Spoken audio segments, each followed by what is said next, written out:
It's good to see you today. My name is Scot Henson. I'm here on behalf of the Save Our Springs Coalition.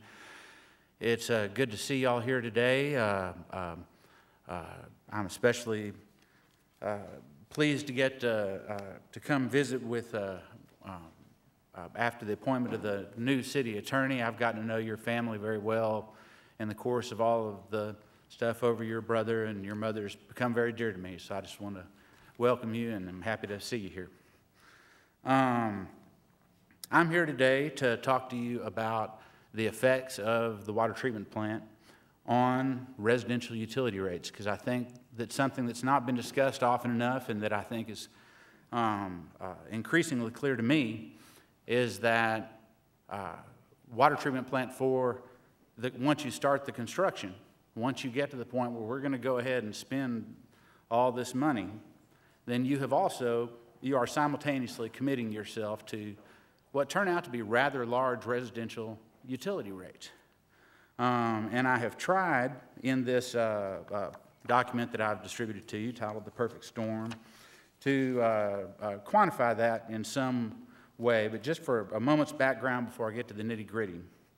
The reason I titled this The Perfect Storm is because that's actually the phrase that was used by the Austin Water Utility budget officials when we asked the question, well, okay, what's going to happen now that we're $43 million under budget this year, and all the factors that are currently causing us to be $43 million under budget appear to be going forward into the future. We're going to still have conservation.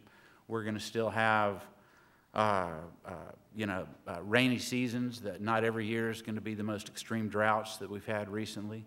There's no indication, although Austin's doing better than many places, that the economic downturn that has reduced the number of hookups and cost the utility money on the margins because they're not adding as many new customers is gonna end certainly by this summer, when y'all have to set your water rates. But what they say is that this is a perfect storm. I find that incredibly telling, because if any of y'all have ever read the book or seen the movie The Perfect Storm, it's about a ship captain who, against all good advice, steers his ship into a mighty tempest, and everyone dies.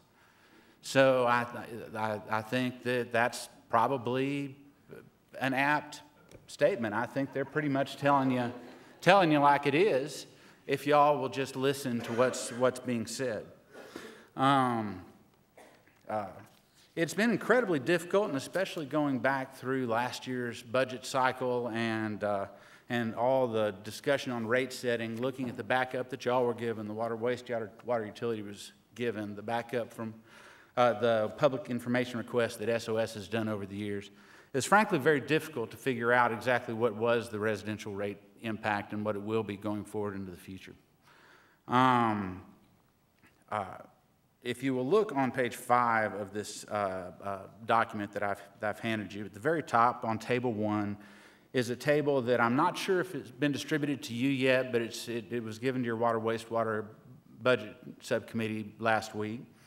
And this is the Austin Water Utility schedule for their projected rate increases over the next 6 years. I've also added in the current year's rate increase, because y'all already began to raise rates last year in preparation for the water treatment plant 4. And as you can see, when you total up all of the combined rate increases, it's a fairly substantial amount, 28.96% by 2015. However, and this is the piece I think, it's just what was said to you earlier. We're looking at all these in very narrow atomic fashion, and not looking at the big picture. The other thing, completely unrelated to water treatment 4, that's happening in the big picture, is that you have done in 2008 a cost of service study on your utility rates.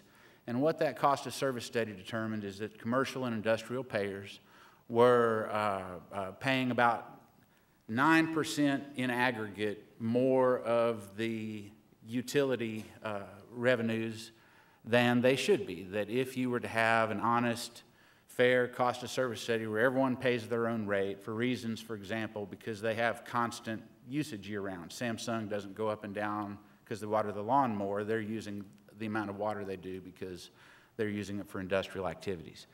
And so for reasons like that and many others, the cost of service study recommended shifting that 9%, which is a lot in aggregate for the whole utility, from the commercial and industrial to consumers, to residential consumers.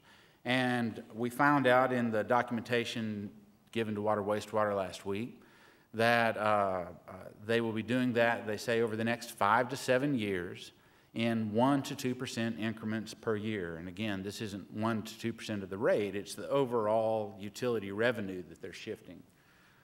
So it has an even greater impact on rates. So, again, very, very difficult to identify exactly what the residential rate impact will be because not enough information has been given so far, and I'm especially hesitant, but we're going to do it anyway to attempt these calculations in front of Mr. Spellman, whose criminal justice statistical work I've relied upon and admired for many years, and so I know somebody will catch me if we get some of this wrong. Oh, I've known Bill too long. It's, but it really is true. In my criminal justice work and other topics, I've used it a lot, used his stuff a lot. If you look at Table 2 down here just lower, if we apply the same rate structure that was applied in the first year increase, we only have 1 year of increase so far of the 6 to go by.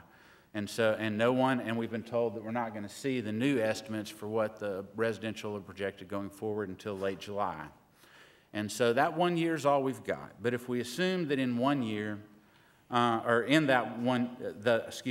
the shift in burden in that 1 year it will be the same going forward, that was a 1 to 2% increase and that will be the same going forward, then the residential rate impact is what you see in Table 2, which reaches all the way up to 73.82, 74% over this 5-year period.